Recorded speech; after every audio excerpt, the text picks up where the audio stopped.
दोस्तों, हाल ही में ही हमारी नौसेना ने अपने बेड़े में एक ऐसी मिसाइल को शामिल करने का फैसला लिया है जो बहुत ही ज्यादा कम कीमतों में 100% एक्यूरेसी के साथ चाइना के बड़े से बड़े जंगी जहाज और एयरक्राफ्ट कैरियर को काफी आसानी से मार गिराने में सक्षम होगी।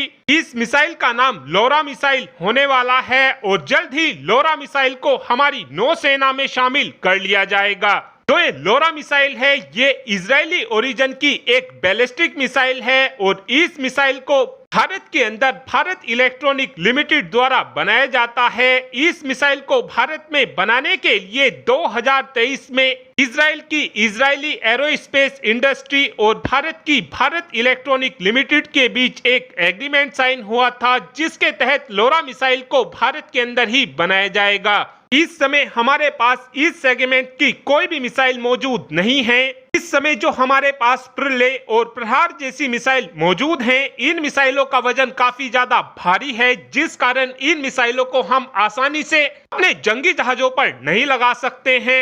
लेकिन जो लोरा मिसाइल है, इस मिसाइल का काफी ज्यादा कम वजन है और कम वजन के साथ ये मिसाइल काफी ज्यादा लंबी रेंज तक टारगेट को हिट कर सकती है।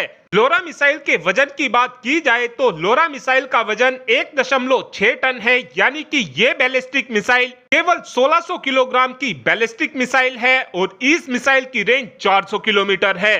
इतनी हल्की होने के बावजूद भी इस मिसाइल के अंदर 570 किलोग्राम तक के वॉरहेड को लगाया जा सकता है और इस मिसाइल के अंदर हम कई अलग अलग प्रकार के वॉरहेड का इस्तेमाल कर सकते हैं। जैसे इस मिसाइल के अंदर हम high explosive deep penetration, pigmentation और क्लस्टर जैसे वॉरहेड को इस मिसाइल में हम लगा सकते हैं। इस मिसाइल की एक्यूरेसी केवल 10 मीटर है, यानी कि इस मिसाइल को अगर टारगेट के पास जाना होता है तो ये मिसाइल टारगेट से 10 मीटर के एरिया के अंदर अंदर ही गिरती है।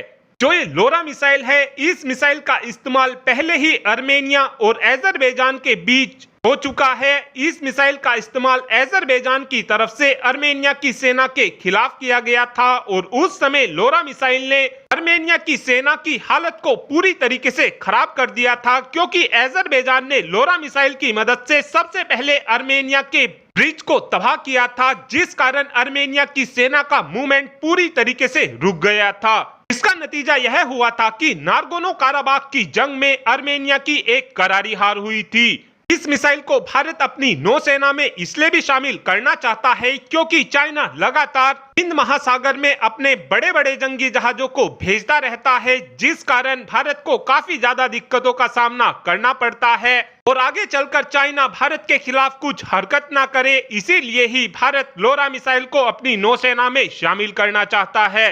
हम अपने किसी भी जंगी जहाज पर 4 की संख्या में लोरा मिसाइल को काफी आसानी से लगा सकेंगे और इस मिसाइल की एक खास बात यह भी है कि इस मिसाइल को इंटरसेप्ट कर पाना भी बहुत ही ज्यादा मुश्किल है, क्योंकि जिस समय दुश्मन देश इस मिसाइल को इंटरसेप्ट करने की कोशिश करता है, उस समय ये मिसाइल काफी तेजी से अपनी पोजीशन को बदल लेती है। इस कारण इस मिसाइल को इंटरसेप्ट कर पाना बहुत ही ज्यादा मुश्किल हो जाता है। और अब आप ही कमेंट कर बता सकते हैं कि हमारी नौसेना के पास कितनी संख्या में लोरा मिसाइल होनी चाहिए। इस बात का आंसर आप कमेंट बॉक्स में दे सकते हैं। Thanks for watching this video. Have a good day.